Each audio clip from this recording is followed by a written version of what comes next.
ಕೃಷ್ಣಾಯ ವಾಸುದೇವಾಯ ದೇವಕೀ ನಂದನಾಯ ಚ ನಂದಗೋಪಕುಮಾರಾಯ ಗೋವಿಂದಾಯ ನಮೋ ನಮಃ. ನಾವು ದಾವಣಗೆರೆಯಿಂದ ಬಂದಿದ್ದೀವಿ. ನನ್ನ ಹೆಸರು ಡಾಕ್ಟರ್ ರೂಪಶ್ರೀ ಶಶಿಕಾಂತ್ ಅಂತ. ನಾನು ದಂತವೈದ್ಯ ವೃತ್ತಿಯಲ್ಲಿ. ಇವರು ಶ್ರೀಮತಿ ಗಿರಿಜಾ ಚಂದ್ರಶೇಖರ್ ಅಂತ. ಇವತ್ತು ನಾವು ಆರಿಸ್ಕೊಂಡಿರುವುದು ಕನಕದಾಸರ ಮುಂಡಿಗೆ. ಇದನ್ನು ತರಕಾರಿ ಹಾಡು ಅಂತಾನೂ ಹೇಳ್ಬೋದು. ಈ ಹಾಡನ್ನು ನಾವು ಆರಿಸ್ಕೊಂಡಿರೋದು ಕಾರಣ ಏನು ಅಂತಂದರೆ, ಪ್ರತಿದಿನ ನಾವು ಅಡುಗೆ ಮಾಡ್ತೀವಿ. ಅಡುಗೆ ಮಾಡಿದಾಗ ಈ ತರಕಾರಿಗಳನ್ನು ಬಳಸ್ಕೋತೀವಿ. ಈ ಹಾಡಲ್ಲಿ ವಿಶೇಷವಾಗಿ ಕನಕದಾಸರು 14 ತರಕಾರಿಗಳ ಹೆಸರುಗಳ ಜೊತೆಗೆ ನಾವು ಹೇಗೆ ಸಾಧನ ಮಾರ್ಗಕ್ಕೆ ಹೋಗಬೇಕು ಮತ್ತು ಕೆಲವು ಉಪನಿಷತ್ ವಿಚಾರಗಳನ್ನು ಸೇರಿಸಿಟ್ಟಿದ್ದಾರೆ. ಅದಕ್ಕೋಸ್ಕರ ನಾವಿವತ್ತು ಈ ಹಾಡನ್ನು ಆರಿಸ್ಕೊಂಡಿದ್ದೀವಿ. ಈಗ ಅದನ್ನು ಹಾಡಿ ಅರ್ಥೈಸುವ ಸಣ್ಣ ಪ್ರಯತ್ನ. ಧನ್ಯವಾದಗಳು. ಪರಮ ಪುರುಷ ನೆಲ್ಲಿಕಾಯಿ ಸರಸಿಯೊಳಗೆ ಕರಿ ಕೂಗಲು ಕಾಯಿ. ಪರಮ ಪುರುಷ ನೆಲ್ಲಿಕಾಯಿ ಸರಸಿಯೊಳಗೆ ಕರಿ ಕೂಗಲು ಕಾಯಿ. ಪರಮ ಪುರುಷ ನೆಲ್ಲಿಕಾಯಿ.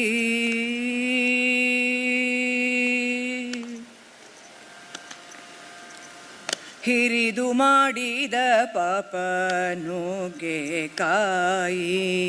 ಹರಿ ನಿನ್ನ ಧ್ಯಾನ ಬಾಳೆಕಾಯಿ. ಹಿರಿದು ಮಾಡಿದ ಪಾಪ ನುಗ್ಗೆಕಾಯಿ. ಹರಿ ನಿನ್ನ ಧ್ಯಾನ ಬಾಳೆಕಾಯಿ. ಸರ್ವ ಜೀವರಿಗುಣಿಸಿಯೂ ಬದನೆಕಾಯಿ. ಸರ್ವ ಜೀವರಿಗುಣಿಸಿಯೂ ಬದನೆಕಾಯಿ. ಅರಿಷಡ್ವರ್ಗದ ಲೊದಗಿಲಿಕಾಯಿ. ಪರಮ ಪುರುಷನಿ ನೆಲ್ಲಿಕಾಯಿ.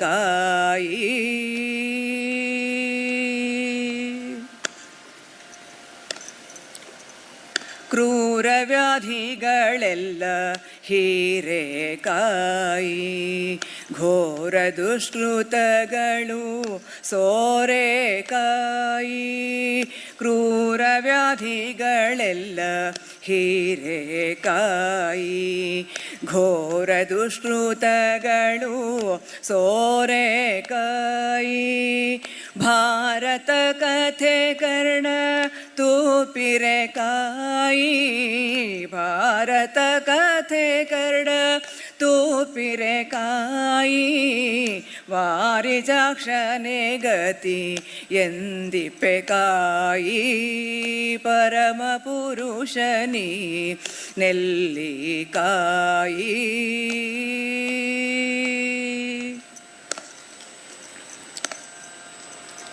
ಮುರಹರ ನಿನ್ನವರು ಅವರೇ ಕಾಯಿ. ಗುರು ಕರುಣಾಮೃತ ಉಣಿಸಿ ಕಾಯಿ.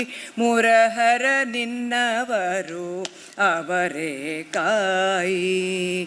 ಗುರು ಕರುಣಾಮೃತ ಉಣಿಸಿ ಕಾಯಿ. ವರಭಕ್ತ ವತ್ಸಲನೆಂಬ ಹೆಸರ ಕಾಯಿ. ವರಭಕ್ತ ವತ್ಸಲನೆಂಬ ಹೆಸರ ಕಾಯಿ. ಸಿರಿಯಾದಿ ಕೇಶವ ನಿನ್ನ ನಾಮ ಮೆಣಸೆಕಾಯಿ. ಸಿರಿಯಾದಿ ಕೇಶವ ನಿನ್ನ ನಾಮ ಮೆಣಸೆಕಾಯಿ. ಪರಮ ಪುರುಷನಿ ನೆಲ್ಲಿಕಾಯಿ. ಸರಸಿಯೊಳಗೆ ಕರಿ ಕೂಗಲು ಕಾಯಿ. ಪರಮ ಪುರುಷನಿ ನೆಲ್ಲಿಕಾಯಿ.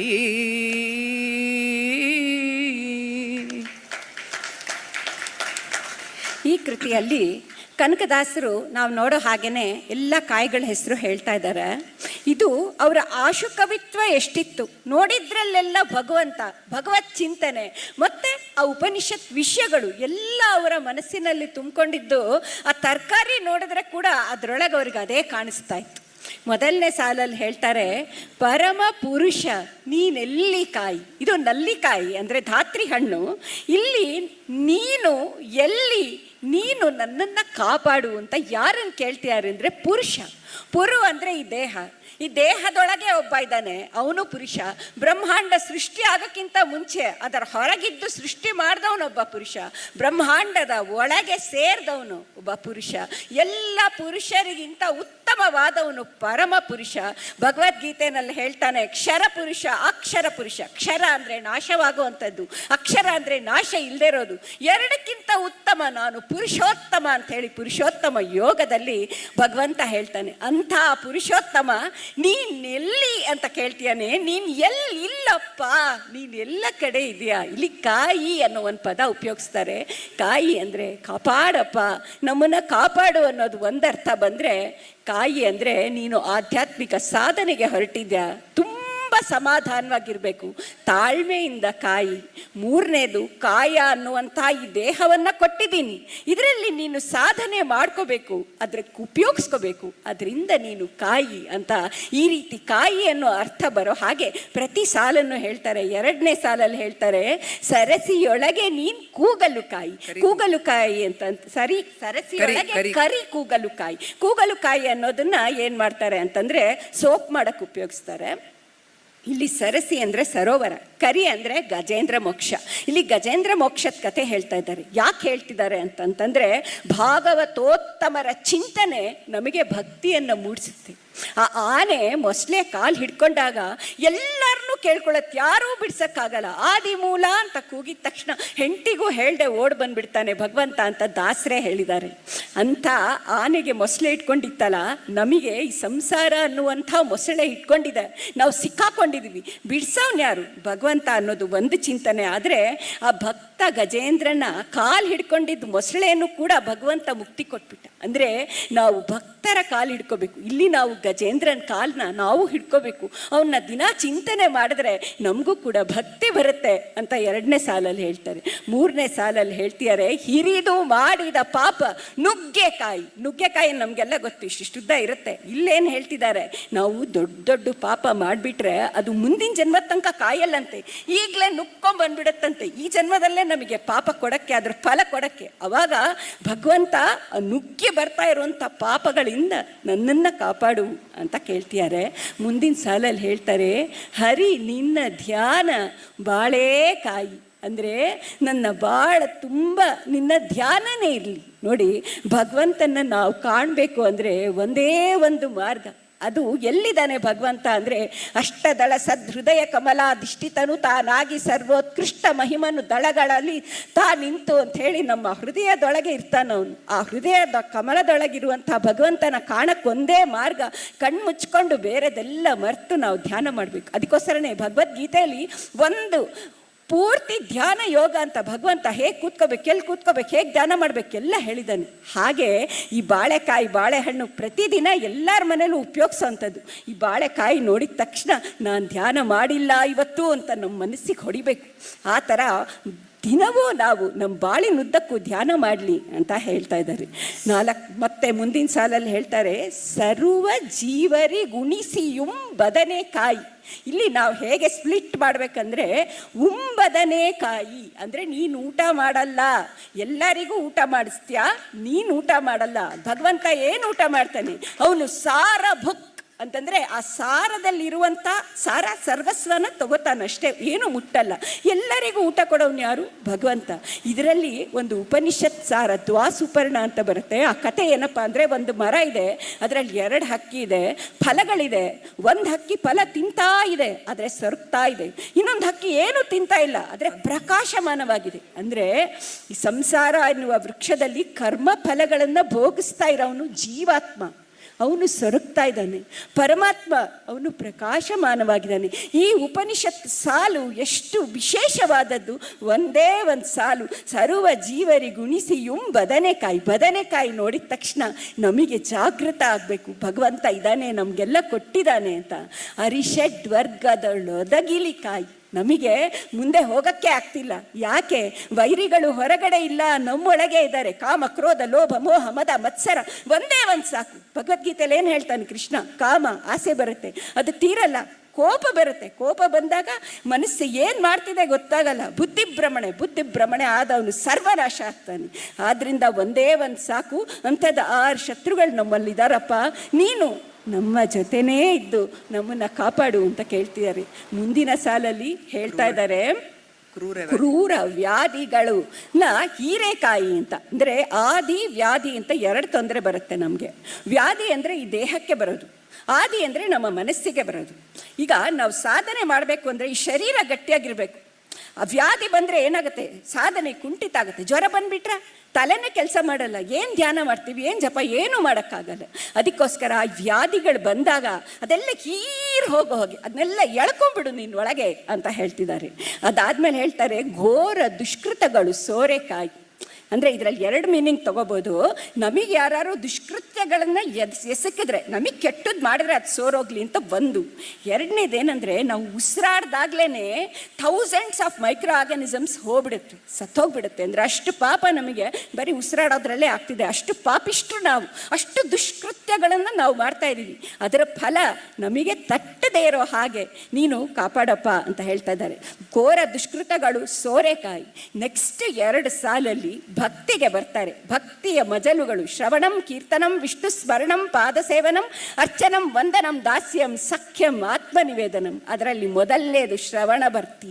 ಭಾರತ ಕಥೆ ಕರ್ಣ ತುಪ್ಪಿರೆಕಾಯಿ. ನಮ್ಮ ಕಿವಿಗೆ ಯಾವಾಗಲೂ ಮಹಾಭಾರತ, ರಾಮಾಯಣ ಈ ಕಥೆಗಳು ಕೇಳಿಸ್ತಾ ಇರಲಿ ಅಂತಾರೆ. ಅದರಲ್ಲಿ ತುಪ್ಪಿರೆಕಾಯಿ ಅಂತಾರೆ. ಹೀರೆಕಾಯಿ ಅಂದರೆ ಎಲ್ಲರಿಗೂ ಗೊತ್ತು, ಅದರಲ್ಲಿ ಲೈನ್ಸ್ ಇರುತ್ತೆ. ಆದರೆ ತುಪ್ಪಿರೆಕಾಯಿ ಇರುತ್ತಲ್ಲ, ಸ್ಮೂತ್ ಇರುತ್ತೆ, ಯಾವ ಲೈನು ಇರಲ್ಲ. ಬೇಯಿಸಿದ್ರೆ ಒಳ್ಳೆ ಮೆತ್ತಗೆ ಬೆಣ್ಣೆ ಥರ ಆಗುತ್ತೆ. ಇಲ್ಲಿ ತುಪ್ಪಿರೆ ಅಂದರೆ ಇನ್ನೊಂದು ಮೀನಿಂಗ್ ಇದೆ. ಅಂದರೆ ನನ್ನ ಕಿವಿ ಮೇಲೆ ಪ್ರೋಕ್ಷಣೆ ಆಗ್ತಾ ಇಲ್ಲ. ಈಗ ಭಾಗವತ ಕಥೆಗಳು ಪೂರ್ತಿ ಬೆಳಗಿಂದ ರಾತ್ರಿ ಕೇಳದೇ ಇದ್ರು, ಸ್ವಲ್ಪ ನನ್ನ ಕಿವಿ ಮೇಲೆ ಬಿದ್ದರೂ ಕೂಡ ನೀನನ್ನು ಕಾಪಾಡು ಅಂತ ಹೇಳಿ ಮತ್ತೆ ನೆಕ್ಸ್ಟ್ ಸಾಲಲ್ಲಿ ಕಡೇ ಭಕ್ತಿ ಆತ್ಮನಿವೇದನಕ್ಕೆ ಹೋಗ್ತಾರೆ. ವಾರಿಜಾಕ್ಷನೇ ಗತಿ ಎಂದಿಪ್ಪೆಕಾಯಿ. ಹಿಪ್ಪೆಕಾಯಿ ಅಂತ ಇರುತ್ತೆ, ಅದು ಕಾಡು ಹಿಪ್ಪೆ ಅಂತ ಬರುತ್ತೆ. ಇಲ್ಲಿ ಯಾರ ಗತಿ ಅಂದರೆ ವಾರಿಜಾಕ್ಷ. ವಾರಿಜ ಅಂದರೆ ಕಮಲದ ಹೂವು. ಅದೆಲ್ಲಿ ಹುಟ್ಟುತ್ತೆ? ಕೆಸರಲ್ಲಿ ಹುಟ್ಟಿದ್ರೂ ಕೂಡ ಅದು ಯಾವುದನ್ನು ಅಂಟಿಸ್ಕೊಳ್ಳಲ್ಲ. ಹಾಗೆ ಭಗವಂತ ನಿರ್ಲಿಪ್ತ. ಹಾಗೆ ನೀವು ಕೂಡ ಸಂಸಾರ ಅನ್ನೋ ಕೆಸರಲ್ಲಿದ್ದೀರಾ, ಅದಕ್ಕೆ ಕಂಟ್ಕೊಳ್ದಂಗೆ ನಿರ್ಲಿಪ್ತವಾಗಿ ಬಾಳಿ ಅಂತ ಹೇಳ್ತಿದ್ದಾರೆ. ಮತ್ತೆ ಇನ್ನೊಂದೇನು ಹೇಳ್ತಿದ್ದಾರೆ ಅಂದರೆ, ಈ ಕಮಲದಂಥ ಕಣ್ಣಿರುವಂಥ ಭಗವಂತ ವಾರಿಜಾಕ್ಷನೇ ಗತಿ. ಯಾವಾಗಲೂ ನಾವು ಶರಣಾದರೆ ಭಗವಂತ ಕಾಪಾಡ್ತಾನೆ. ಅವನಿಗೇನು ಹೆಸರು? ಶರಣಾಗತ ವತ್ಸಲ. ಆದ್ದರಿಂದ ಅವನು ಯಾರು ಶರಣಾಗತರಾಗ್ತಾರೆ ಅವ್ರನ್ನ ಕಾಪಾಡ್ತಾರೆ. ಅದಕ್ಕೆ ನೀವು ನೀನೇ ಗತಿ ಅಂತ ಬಾಳ್ತೀನಪ್ಪ, ನೀನನ್ನು ಕಾಪಾಡು ಅಂತ ಹೇಳ್ತಾ ಇದ್ದಾರೆ. ವಾರಿಜಾಕ್ಷನೇ ಗತಿ ಎಂದಿಪ್ಪೆಕಾಯಿ. ನೆಕ್ಸ್ಟ್ ಹೇಳ್ತಾರೆ, ಮುರಹರ ನಿನ್ನವರು ಅವರೆಕಾಯಿ. ಮುರ ಅಂದರೆ ಯಾರು ಅಂದರೆ, ಅವನು ನರಕಾಸುರನ ಮಂತ್ರಿ. ಅವನು ಏನು ಮಾಡ್ತಾನೆ? ಒಂದು ಪಾಶ ಹಾಕ್ಬಿಡ್ತಾನೆ. ಆ ಪಾಶದಿಂದ ಯಾರಿಗೂ ಬಿಡಿಸ್ಕೊಳಕ್ಕಾಗಲ್ಲ. ಅವಾಗ ಕೃಷ್ಣ ಬಂದು ಪಾಶನೂ ಬಿಡಿಸಿ ಇವನು ಸಂಹಾರ ಮಾಡ್ತಾನೆ. ಹಾಗೆ ಈ ಸಂಸಾರ ಪಾಶ ನನ್ನ ಸುತ್ತ ಹಾಕೊಂಡ್ಬಿಟ್ಟಿದೆ, ನೀನು ಬಂದು ಈ ಪಾಶದಿಂದ ಬಿಡಿಸು. ಇದೇ ಸಾಲಲ್ಲಿ 2ನೇ ಭಾಗದಲ್ಲಿ ಹೇಳ್ತಾರೆ, ನಿನ್ನವರು ಅವರೆಕಾಯಿ. ಇಲ್ಲಿ ಏನಪ್ಪ ಅಂದರೆ, ನಾನು ನಿನ್ನವ ಅಂತ ತಿಳ್ಕೊ ಅಂತ. ಇಲ್ಲಿ ನಮ್ಮ ದೇಹದೊಳಗೆ ಜೀವಾತ್ಮ ಪರಮಾತ್ಮ 2 ಇದೆಯಲ್ಲ, ಅದ್ರ ಮಧ್ಯೆ 2 ಪರ್ದೆ ಇರುತ್ತೆ. ಜೀವಾಚ್ಛಾದಕ, ಪರಮಾಚ್ಛಾದಕ ಅಂತ. ನಾವು ಎಷ್ಟೇ ಪ್ರಯತ್ನ ಪಡಲಿ, ಏನೇ ಮಾಡಲಿ, ಕಡೆಗೆ ಪರಮಾತ್ಮ ಅವನ ಕಾರುಣ್ಯದಿಂದ ಈ ಪರ್ದೆನ ಕಳಚಿ, ಬಾರಪ್ಪ ನೀ ನನ್ನವನು ಅಂತ ತಬ್ಕೋಬೇಕು. ಆವಾಗ ಮಾತ್ರ ನಮಗೆ ಭಗವಂತನ ಕಾರುಣ್ಯ ಸಿಗುತ್ತೆ. ಅದಕ್ಕೆ ನಿನ್ನವರು ಅಂತ ಅಂದ್ಕೊಂಡು ನನ್ನ ಕಾಪಾಡಪ್ಪ, ನೀನೇ ನಿನ್ನವರು ಅವರೆಕಾಯಿ, ಗುರು ಕರುಣಾಮೃತ ಉಣಿಸೆಕಾಯಿ. ಇದಕ್ಕೆ ನೀನು ನನ್ನವನು ಅಂತ ಭಗವಂತನಿಗೆ ಅನಿಸ್ಬೇಕು ಅಂದರೆ ನಾವು ಸದಿ ಮಾರ್ಗದಲ್ಲಿ ಸಾಧನೆ ಮಾಡಬೇಕು. ಏನಾಗತ್ತೆ, ಒಂದು ಅಜ್ಞಾನ ಇದೆ, ಇನ್ನೊಂದು ಮಿಥ್ಯಾಜ್ಞಾನ ಇದೆ. ಮಿಥ್ಯಾಜ್ಞಾನ ಅಂದರೆ ತಪ್ಪು ತಿಳುವಳಿಕೆ, ಅಜ್ಞಾನ ಅಂದರೆ ಗೊತ್ತೇ ಇಲ್ದಿರೋದು. ಇದೆರಡನ್ನು ಹೋಗ್ಲಾಡ್ಸೋನು ಯಾರು? ಗುರು.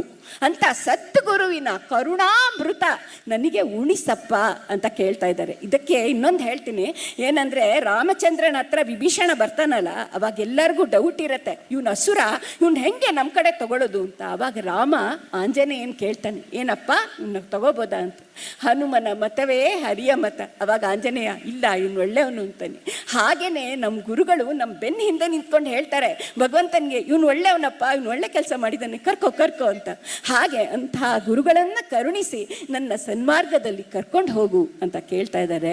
ವರ ಭಕ್ತ ವತ್ಸಲನೆಂಬ ಹೆಸರ ಕಾಯಿ. ಇಲ್ಲಿ ನಿಂದಾಸ್ತುತಿಗೆ ಬಂದ್ಬಿಡ್ತಾರೆ. ಎಷ್ಟು ಸಲಿಗೆ ಅಂದರೆ ಅವರಿಗೆ, ಅವ್ರು ಹೇಳ್ತಾರೆ, ದೇವ ನಿನಗಾಗಲೇ ಭಕ್ತವತ್ಸಲ ಅನ್ನೋ ಬಿರುದು ಬಂದ್ಬಿಟ್ಟಿದೆ, ನೀನು ದ್ರೌಪದಿನ ಕಾದೆ, ಗಜೇಂದ್ರನ್ ಕಾದೆ, ಎಲ್ಲರನ್ನೂ ಕಾದೆ, ನಾನು ಒಬ್ಬ ಭಕ್ತ ಇದ್ದೀನಪ್ಪ, ನಾನು ನಿನ್ನ ಕೇಳ್ಕೊತಾ ಇದ್ದೀನಿ, ನನ್ನನ್ನು ನೀನು ಕಾದ್ರೆ ನಿನಗೆ ಭಕ್ತವತ್ಸಲ ಅನ್ನೋ ಹೆಸರು ಬಂದಿದೆಯಲ್ಲ ಅದು ಉಳಿಯತ್ತಪ್ಪ ಅಂತ ನಿಂದಾಸ್ತಿ. ಅಂದರೆ ನಾವು ನಮಗೆ ಅರ್ಥ ಆಗತ್ತೆ ಎಷ್ಟು ಪ್ರೀತಿ ದಾಸರಿಗೆ, ಎಷ್ಟು ಸಲಿಗೆ ಭಗವಂತನ ಕಂಡ್ರೆ ಅಂತ. ಸಿರಿ ಆದಿ ಕೇಶವ ನಿನ್ನ ನಾಮ ಮೆಣಿಸೆಕಾಯಿ. ಇಲ್ಲಿ ದೇವ್ರಿಗೆ ಯಾವಾಗಲೂ ಲಕ್ಷ್ಮೀ ದೇವಿ ಜೊತೆ ಸ್ತುತಿ ಮಾಡಿದ್ರೆ ತುಂಬ ಇಷ್ಟ. ಅದಕ್ಕೋಸ್ಕರ ಸಿರಿ ಅಂದರೆ ಲಕ್ಷ್ಮೀ ನಾರಾಯಣ ಇಬ್ಬರಿಗೂ ಸೇರಿಸ್ಬಿಟ್ಟು ನಿನ್ನ ನಾಮ ಮೆಣಸೆಕಾಯಿ. ಮೆಣಸು ಅಂದರೆ ನಾಮಂ ಎಣಿಸೆ ಅಂದರೆ ಜಪ ಮಾಡಬೇಕು ಅಂತ ಹೇಳ್ತಿದ್ದಾರೆ. ಅಂದರೆ ನಾವು ಜಪ ಮಾಡಬೇಕು, ಧ್ಯಾನ ಮಾಡಬೇಕು, ಭಗವಂತನ ಉಪನಿಷತ್ ವಾಕ್ಯಗಳ ಚಿಂತನೆ ಯಾವಾಗ ಮೂಡಬೇಕು ಅಂದರೆ ನಾವು ನೋಡೋ ತರಕಾರಿಗಳಿಂದ. ದಿನಾ ಮೆಣಸಿನ್ಕಾಯಿ ನೋಡಿದಾಗ ಒಂದ್ಸತಿ ಇವತ್ತು ನಾನೇನು ಜಪ ಮಾಡಿಲ್ಲ ಅಂತ ನಮ್ಗೆ ಅನಿಸ್ಬಿಟ್ರೆ ನಾವು ಈ ಕೃತಿ ಅರ್ಥ ಚಿಂತನೆ ಮಾಡಿದ್ದಕ್ಕೂ ಸಾರ್ಥಕ ಅಂತ ಅನ್ಸುತ್ತೆ. ಇಂಥ ಸುಂದರವಾದ ಕೃತಿ ಅರ್ಥ ಚಿಂತನೆ ಮಾಡುವಂತ ಅವಕಾಶ ಮಾಡಿಕೊಟ್ಟಂತ ಹರಿದಾಸ ಹಬ್ಬದ ಎಲ್ಲರಿಗೂ ಅನಂತ ಧನ್ಯವಾದಗಳು. ಶ್ರೀ ಕೃಷ್ಣಾರ್ಪಣಮಸ್ತು.